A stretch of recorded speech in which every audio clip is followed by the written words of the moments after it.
راولپنڈی سے تشریف لائے ہوئے ہمارے مہمان حضرت مولانا اشرف علی صاحب دامت برکاتہم العالیہ کے فرزند محترم جناب صاحب زادہ ولی اللہ صاحب کو کہ وہ تشریف لائیں، آپ حضرات کے سامنے خطاب فرمائیں۔ حضرت مولانا ولی اللہ صاحب۔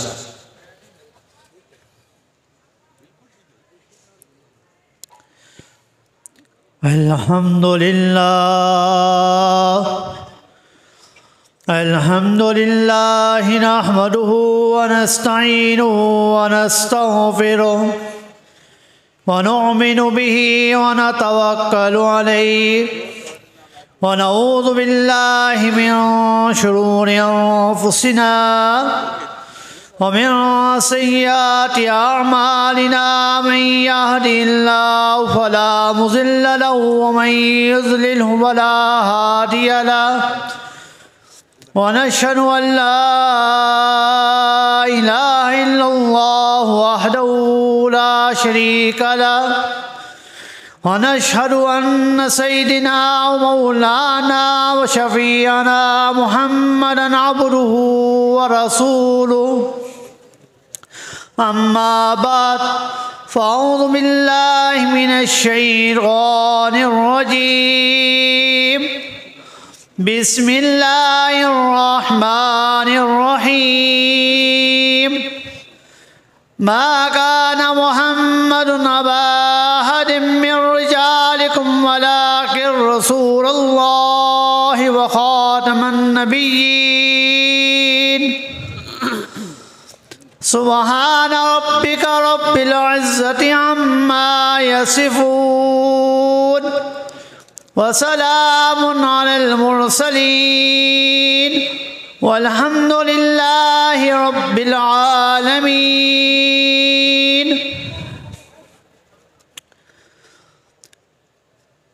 میرے عزیز ساتھیوں، میرے بھائیوں، میرے بزرگوں، اسٹیج پر تشریف فرما علماء کرام، السلام علیکم ورحمۃ اللہ وبرکاتہ.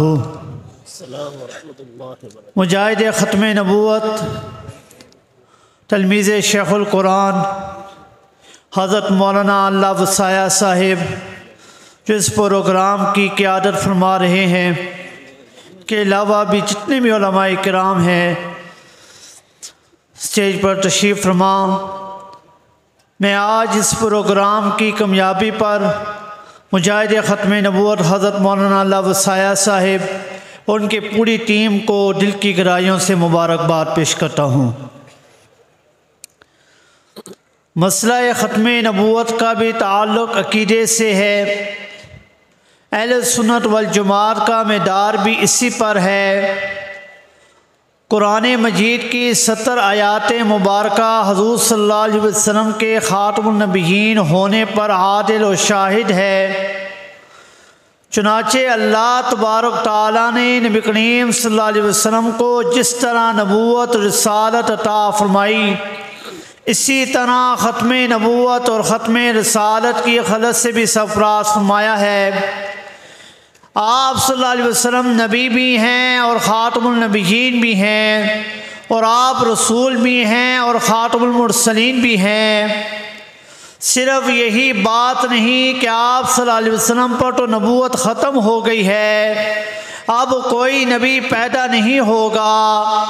رسالت تو ختم ہو گئی ہے، اب کوئی رسول پیدا نہیں ہوگا.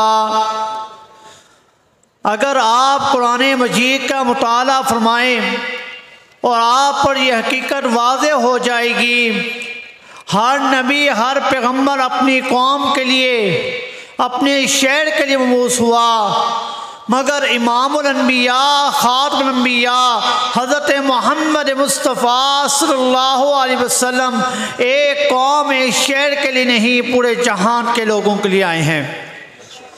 قرآن مجید میں حضرت نوح علیہ السلام کا تذکرہ کرتے ہوئے کہتا ہے، وَلَقَدْ أَرْسَلْنَا نُوحًا إِلَىٰ قَوْمِهِ قَالَ يَا قَوْمِ اعْبُدُوا اللَّهَ.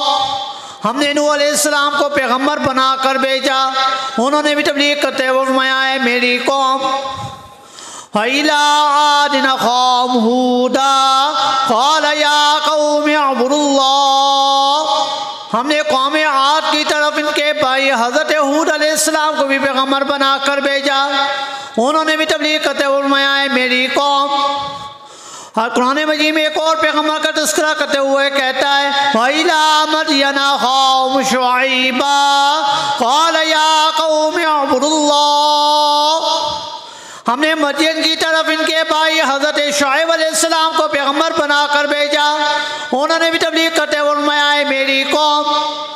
قرآن مجید میں ایک اور پیغمبر کا تذکرہ کرتے ہوئے کہتا ہے وَلُوطًا إِذْ قَالَ لِقَوْمِهِ، جب حضرت لوط علیہ السلام نے بھی اپنی قوم کو تبلیغ کرتے ہوئے فرمایا ہے میری قوم۔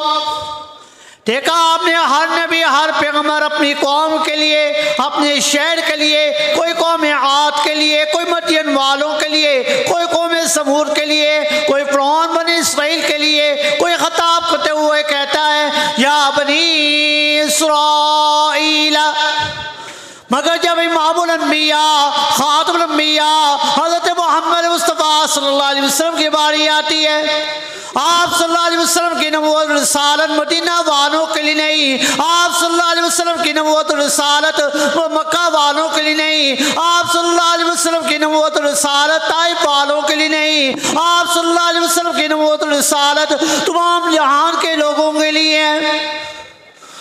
اللہ تعالیٰ نے آپ صلی اللہ علیہ وسلم کے زبان مقدس سے بھی اعلان کروایا یا ایھا الناس انی رسول اللہ الیکم جمیعا الذی لہ ملک السماوات والارض، اے لوگوں میں تم سب کی طرف اللہ تعالیٰ کا رسول ہوں جس اللہ تعالیٰ کی بادشاہی ہے زمین آسمان میں۔ ایک اور جگہ پر ارشاد فرمایا وَمَا أَرْسَلْنَاكَ إِلَّا كَافَّةً لِلنَّاسِ بَشِيرًا وَنَذِيرًا، ہم نے آپ صلی اللہ علیہ وسلم کو تمام لوگوں کے لیے بشیر و نذیر بنا کر بھیجا ہے۔ وَمَا أَرْسَلْنَاكَ إِلَّا رَحْمَةً لِلْعَالَمِينَ، ہم نے آپ صلی اللہ علیہ وسلم کو تمام لوگوں کے لیے رحمت العالمین بنا کر بھیجا ہے۔ ہر پیغمبر اپنی قوم کے لیے اپنے شہر کے لیے موضوع ہر یا قومی یا قومی یا قومی، اے میری قوم اے میری قوم، مگر جب امام الانبیاء خاتم الانبیاء حضرت محمد صلی اللہ علیہ وسلم کی باری آتی ہے یا ایھا الناس، اے لوگو۔ سبحان اللہ۔ سامعین محترم، میں آخر میں دو بات کر کے اجازت چاہوں گا۔ 7 ستمبر 1974 میں جب یہ اسمبلی میں قانون پاس ہوا تھا، وزیر اعظم ذوالفقار علی بھٹو اور حضرت مولانا مفتی محمود رحمۃ اللہ تعالیٰ علیہ موجود تھے۔ یہ قانون پاس ہوا تھا قادیانی دائرہ اسلام سے خارج ہے اور کافر ہے۔ یہ جب قانون پاس ہوا، اس خوشی کے موقع پر جامعہ دارالعلوم تعلیم القرآن عجب راولپنڈی میں بہت بڑا اجتماع عام منعقد ہوا، جس میں دیوبندی بھی، بریلوی بھی، الحدیث بھی، شیعہ بھی موجود تھے۔ بریلویوں کی طرف سے حضرت مولانا شاہ احمد نورانی قیادت فرما رہے تھے، اور عالمی مجلس تحفظ ختم نبوت کی طرف سے حضرت مولانا منظور احمد چنوتی رحمۃ اللہ تعالیٰ علیہ قیادت فرما رہے تھے۔ جمعیت علماء اسلام میں سے حضرت مولانا مفتی محمود رحمۃ اللہ تعالیٰ علیہ قیادت فرما رہے تھے، اور میرے جد امجد حضرت شیخ القرآن مولانا غلام اللہ خان رحمۃ اللہ تعالیٰ علیہ ختم نبوت کی میزبانی کر رہے تھے۔ ماشاءاللہ۔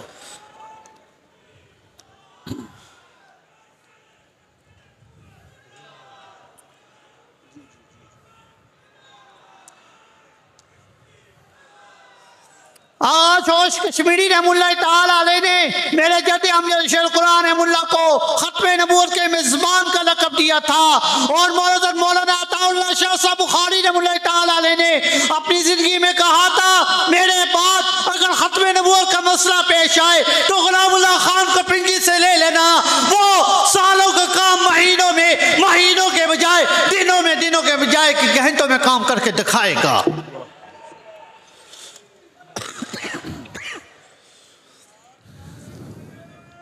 نعرہ تکبیر، تاجدار ختم نبوت اکابرین امت، عالمی مجلس تحفظ ختم نبوت۔ وزیر اعظم ذوالفقار علی بھٹو نے کہا تھا مولانا یہ آپ کا یہ دارالعلوم ہے، یہ تاریخوں کا ہیڈ کوارٹر ہے۔ میرے جد امجد شیخ القرآن مولا نے کہا تھا وزیر اعظم صاحب میرے مدرسے کا نام دارالعلوم تعلیم القرآن ہے، قرآن کی تعلیم یہ ہے ما کان محمد ابا احد من رجالکم ولکن رسول اللہ وخاتم النبیین۔ ماشاءاللہ ماشاءاللہ۔